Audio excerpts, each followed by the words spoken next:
વહેલી સવારે તો આપણને ખાલી એકલા પક્ષીઓનો જ અવાજ સાંભળવા મળે, બીજો કોઈ એવો ખોટો અવાજ આપણને સાધનોનો કે તો સાંભળવા મળે જ નહીં. અને થઈ ગઈ હતી મસ્ત મજાની સવાર, અને આપણે કરી દીધી હતી સેવા પૂજા. તો દીવાબત્તીને આપણે કરી લીધું હતું.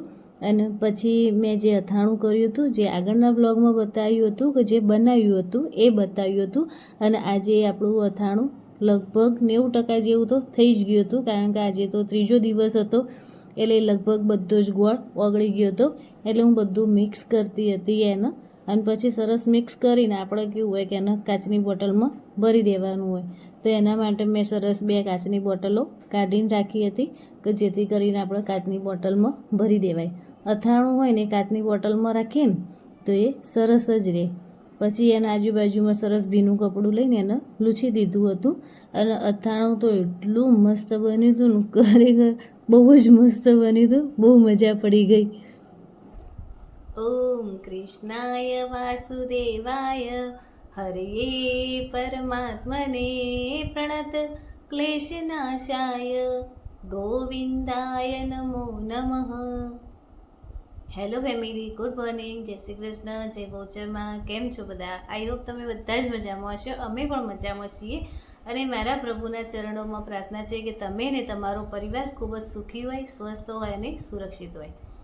તો આજે થઈ ગયો હતો બુધવાર 10 જૂન અને 10મ.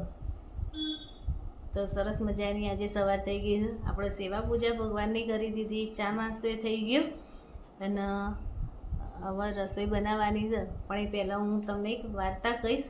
મસ્ત વાર્તા છે, કે જે તમને ગમો તો મને કોમેન્ટ કરજો.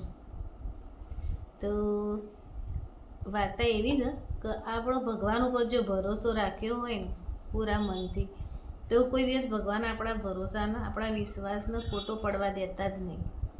એના પર એક વાર્તા છે. તો એક વૃદ્ધ દાદા હતા કે જે મંદિરના ઓટલે બેસીને ભગવાનને પ્રાર્થના કરતા હતા કે ભગવાન, હવે મારી જોડે કોઈ સહારો રહ્યો નથી, ઘરમાં કંઈ ખાવાનું પણ બચ્યું નથી, તો હવે તો તું જ કંઈક કર.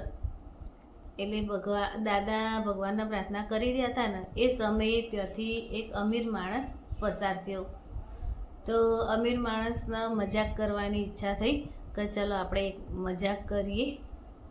તો એણે એની જોડે જે નોકર હોય ને અમીર માણસના જોડે, તે એને કીધું કે એમ કે લે તું થોડું ખાવાનું આપ્યું એને અને થોડા રૂપિયા આપ્યા, તો જઈને કેમ કે તું જઈને આપી આય, અને કેમ કે દાદાને કહેજે કે ખરાબ માણસે મોકલ્યું છે.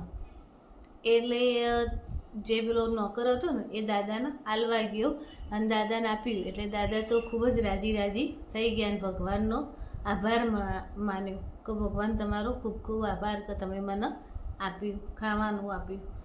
એટલે પેલો જે નોકર હતો ને એણે પૂછ્યું, કેમ કે દાદા તમે પૂછશો નહીં કે આ કોણે આપ્યું છે એવું? એટલે જે વૃદ્ધ દાદા હતા ને એ બોલ્યા કે મને મારા ભગવાન ઉપર પૂરેપૂરો વિશ્વાસ છે. એટલે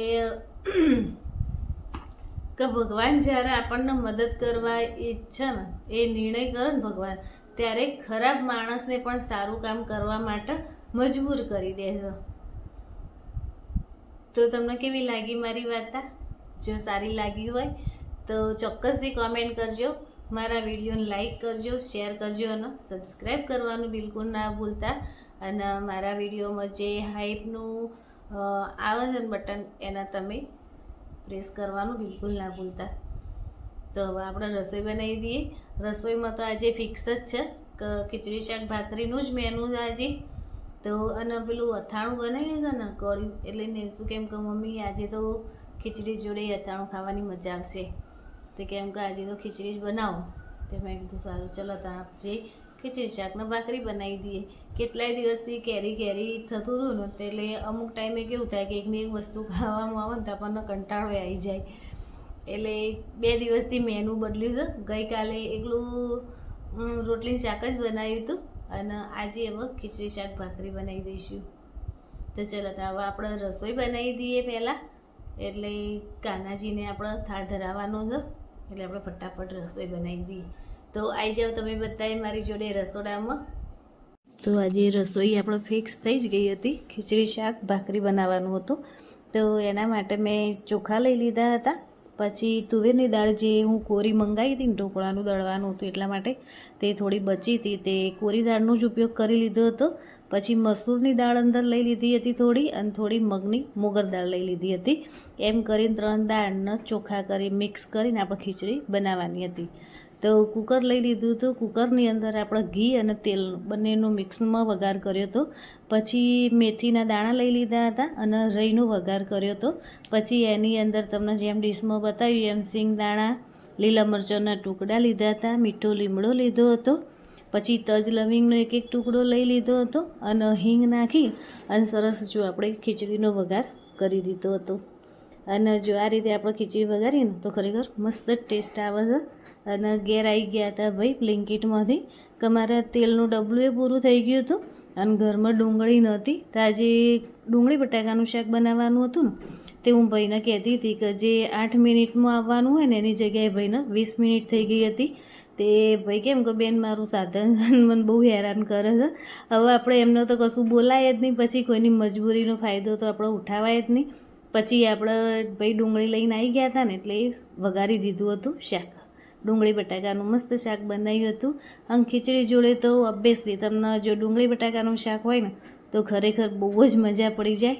ખીચડી ડુંગળી બટાકાનું શાકનું કોમ્બિનેશન બહુ જ મસ્ત હતું. અને શાક થઈ ગયું એટલે પછી થોડી ખીચડીમાં અને શાકમાં કોથમીર આપણે છોટી દીધી હતી. અને જો આપણું મસ્ત મેનુ તૈયાર કરી દીધું હતું. ખીચડી, શાક, ભાખરી, પાપડ શેક્યા હતા અને અથાણું લીધું હતું.